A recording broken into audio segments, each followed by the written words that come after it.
Last night, Iran launched the most significant wave of military attacks ever directed directly at Israeli territory.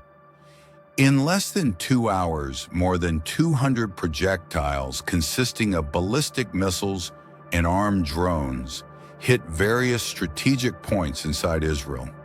This is not an empty threat, not just a diplomatic bluff, and not a proxy attack. This is the deadliest retaliatory attack since the first conflict flared from country to country, and its scale is very large. The attack began at exactly 22:40 local time.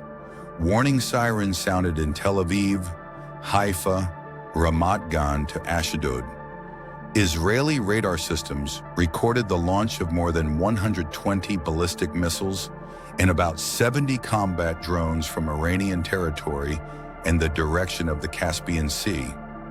All were launched almost simultaneously, not randomly, but in a coordinated formation. Within minutes, flashes of interceptor missiles filled the sky. Defense systems such as Iron Dome, David's Sling, and Arrow 3 were immediately activated. However, the wave of attacks was too big. Some missiles escaped and reached their targets. Haifa experienced a large explosion in the port area when one of the missiles hit a fuel storage tank. At Ramat David Air Base, 3 explosion points caused serious damage to hangars and logistics lines.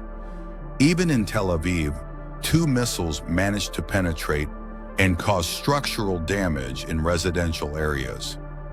This is a real test for Israeli air defenses, not a training scenario, not a simulation Iran used, Zolfaghar and Desful missiles.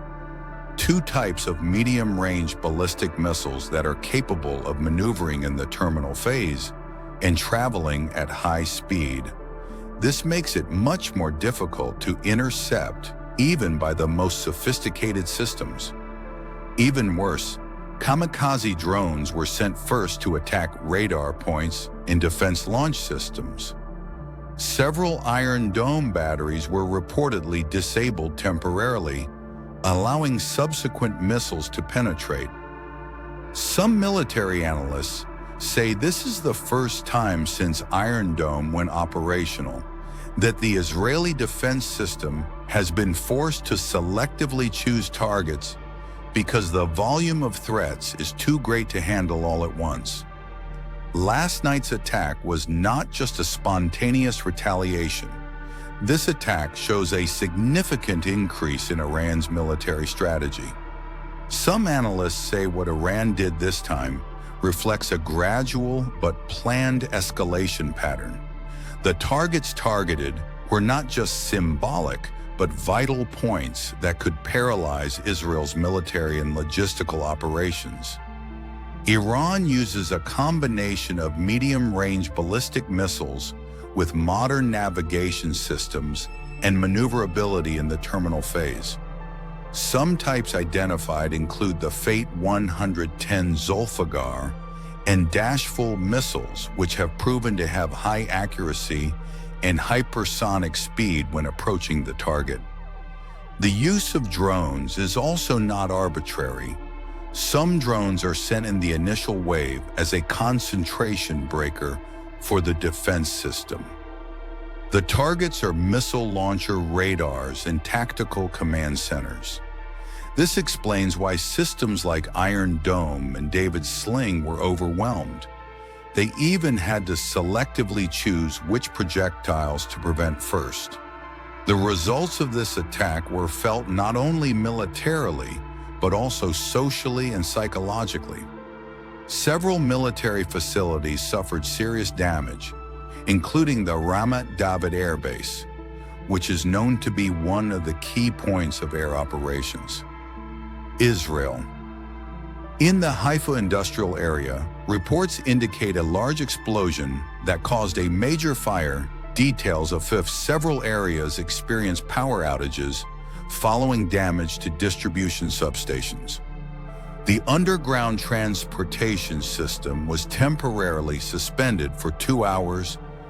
This is a direct impact of the missile that escaped interception and exploded in a sensitive area. Civilians were also badly affected. Preliminary data says at least 11 people were killed and more than 150 injured. Some are in critical condition. The main hospitals in Tel Aviv, Haifa, and Ashkelon worked under emergency conditions throughout the night. Shortly after the attack stopped, the Israeli Prime Minister held an emergency meeting of the National Security Council.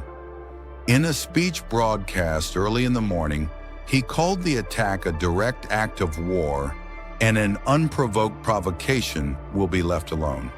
However, until this morning, Israel has not carried out a direct retaliatory attack on Iranian territory. Several sources said that Tel Aviv is consulting with Washington regarding the next steps. The U.S. itself has expressed full support for Israel, including the possibility of sending additional defense systems to the Eastern Mediterranean region. On the other hand, domestic pressure on the government is increasing. The opposition faction called this incident as evidence that Israel's foreign policy is too aggressive and detrimental to domestic stability. Many blame the Israeli airstrike on Tehran a few days earlier as the main trigger for the escalation. Meanwhile, the regional area is starting to move. Hezbollah in Lebanon is raising its full alert status. Pro-Iranian militias in Syria and Iraq are reported to be consolidating their forces. In Yemen, the Houthi group issued a statement of support for Iran and stated that it is ready to open a new front in the Red Sea if the conflict continues. Saudi Arabia and the United Arab Emirates, although not openly taking sides, are calling for de-escalation and encouraging a diplomatic solution. However, pressure on them is also increasing, especially from domestic opposition groups who consider that the silence of Arab countries when Iran was attacked actually exacerbates regional tensions. Turkey and Qatar are pushing for emergency peace talks. Meanwhile, Russia and China are calling for a meeting at the UN Security Council. But so far, there has been no concrete decision that can prevent this conflict from developing further attacks June 20th to 21st, 2025. Not just a military incident, this is proof that regional stability can change drastically in a matter of hours.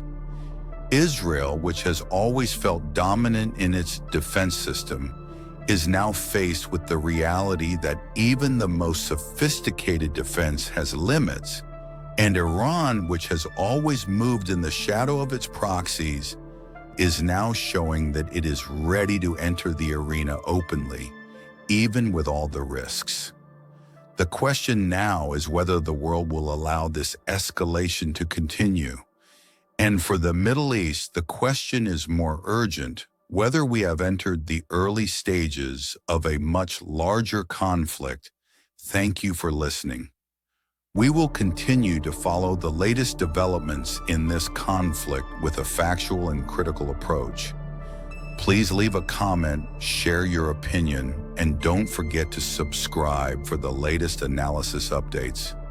See you in the next video.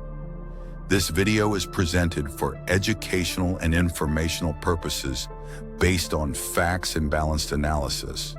We do not promote hate violence or hate speech against any group. This content respects YouTube's policy on hate speech, violent and provocative content, and misleading information. References to YouTube policies and laws related to YouTube community guidelines, Indonesian Electronic Information and Transactions Law, and the International Convention on Human Rights. Thanks for watching.